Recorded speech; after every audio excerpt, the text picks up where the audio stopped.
तो मेरा नाम आसिफ अनवर है और आप सभी को हमारे इस चैनल में स्वागत है। तो आज हम लोग बौद्ध धर्म के बारे में जानने वाले हैं। तो चलिए शुरू करते हैं। आप लोग यह स्क्रीन पर देख सकते हैं, यह महात्मा बुद्ध की यह एक प्रतिमा है। तो चलिए हम लोग इनके बारे में और अच्छे से जानते हैं। सबसे पहले हम लोग देखेंगे गौतम बुद्ध के बारे में। तो देखिए, बौद्ध धर्म के संस्थापक गौतम बुद्ध थे। बौद्ध धर्म के संस्थापक गौतम बुद्ध थे। बुद्ध का अर्थ होता है प्रकाशमान। इन्हें एशिया का ज्योतिपुंज या लाइट ऑफ एशिया भी कहा जाता है गौतम बुद्ध को।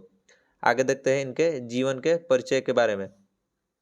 गौतम बुद्ध का जन्म है जो कपिल वस्तु के निकट लुम्बिनी में 563 ईसा पूर्व में हुआ था। यह बात हमको कहाँ से पता चलती है? तो यह अशोक के रुम्मीदेई स्तंभ लेख से पता चलती है। आगे देखते हैं, गौतम बुद्ध के पिता का नाम क्या था? तो इनके पिता का नाम शुद्धोधन था, जो कि शाक्यगण के एक प्रधान थे। आगे देखते हैं, गौतम बुद्ध के माता का नाम क्या था? तो इनके माता का नाम तो माया देवी अथवा महामाया था, जो कि कोलीय गणराज के कोलीय वंश की एक कन्या थी। आगे देखते हैं, गौतम बुद्ध के बचपन का नाम सिद्धार्थ था। गौतम बुद्ध के बचपन का नाम क्या था? सिद्धार्थ था। उनके जन्म के लगभग 7 दिन बाद उनकी जो माता थी महामाया, उनका देहांत हो गया था। उनके देहांत होने के बाद जो महात्मा बुद्ध का लालन पालन है, जो उनकी मौसी प्रजापति गौतमी ने की थी। आगे देखते हैं, गौतम बुद्ध का विवाह है जो 16 वर्ष की अवस्था में यशोधरा के साथ हुआ था। जो यशोधरा जो थी, यह एक शाक्य कुल की एक कन्या थी। यशोधरा शाक्य कुल की एक कन्या थी। आगे देखते हैं, गौतम बुद्ध के पत्नी यशोधरा का अन्य नाम भी मिलता है, जैसे गोपा, बिंबा या भद काछना। ये जो 3 नाम है, यह गौतम बुद्ध की पत्नी यशोधरा का अन्य नाम मिलता है।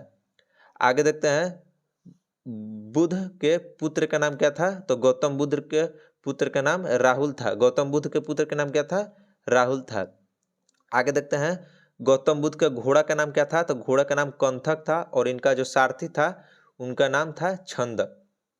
आगे देखते हैं, गौतम बुद्ध के जीवन के 4 दृश्य। ऐसा माना जाता है कि जब गौतम बुद्ध अपने प्रजा की सैर पर निकले थे तो वहां पर उन्होंने 4 दृश्य को देखे थे। तो सबसे पहले बूढ़ा व्यक्ति को देखे थे, एक बीमार व्यक्ति को देखे थे, और तीसरा मृतक को देखे थे, और चौथा एक सन्यासी को देखे थे।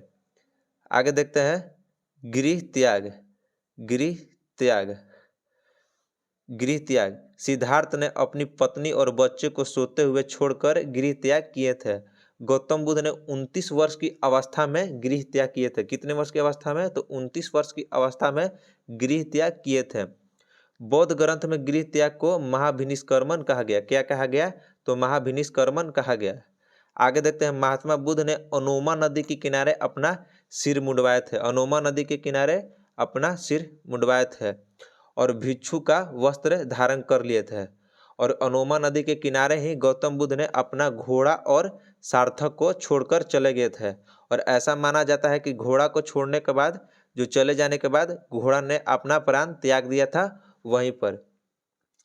आगे देखते हैं, महात्मा बुद्ध ने गृह त्याग करने के बाद सबसे पहले है जो अनुप्रिय आम्र उद्यान के पास गए थे और वहां पर 17 दिन तक रहे थे। लगभग 17 दिन तक वहां पर रहे थे। आगे देखते हैं, बुद्ध ने शाक्य दर्शन का जो शिक्षा लिया है वह गुरु अलार कलाम से लिए थे। शाक्य दर्शन की शिक्षा। और जो गुरु अलार कलाम से उनकी मुलाकात कहाँ होती है? तो उनकी मुलाकात वैशाली के पास होती है। आगे देखते हैं, बुद्ध ने योग की शिक्षा किससे लिए थे? तो गौतम बुद्ध ने योग की शिक्षा रुद्रक रामपुत्र से लिए थे। किससे? रुद्रक रामपुत्र से लिए थे। आगे देखते हैं, ज्ञान की प्राप्ति। सिद्धार्थ को ज्ञान की प्राप्ति उर्वेला पहले बोध गया को उर्वेला कहा जाता था। तो गौतम बुद्ध को ज्ञान की प्राप्ति कहाँ हुआ था? तो बोध गया उर्वेला में हुआ था।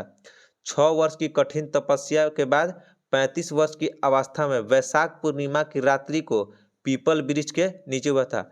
गौतम बुद्ध को ज्ञान की प्राप्ति किस पेड़ के नीचे हुआ था? तो पीपल वृक्ष के नीचे। आगे देखते हैं, ज्ञान प्राप्ति के बाद सिद्धार्थ बुद्ध कहलाए। ज्ञान प्राप्ति के बाद सिद्धार्थ को क्या कहलाए? तो सिद्धार्थ बुद्ध कहलाए।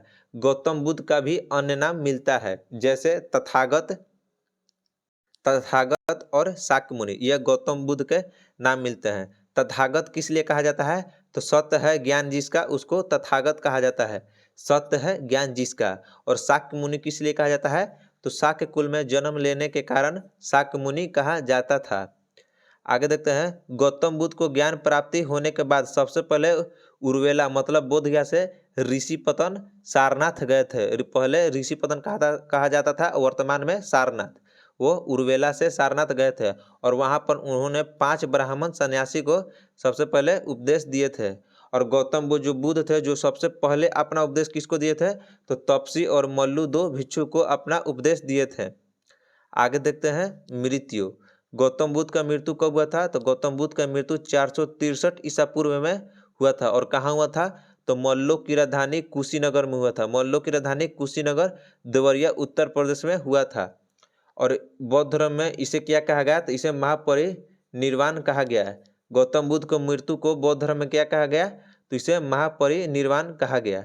तो चलिए दोस्तों, आज के लिए इतना ही। मिलते हैं अगले वीडियो में। धन्यवाद।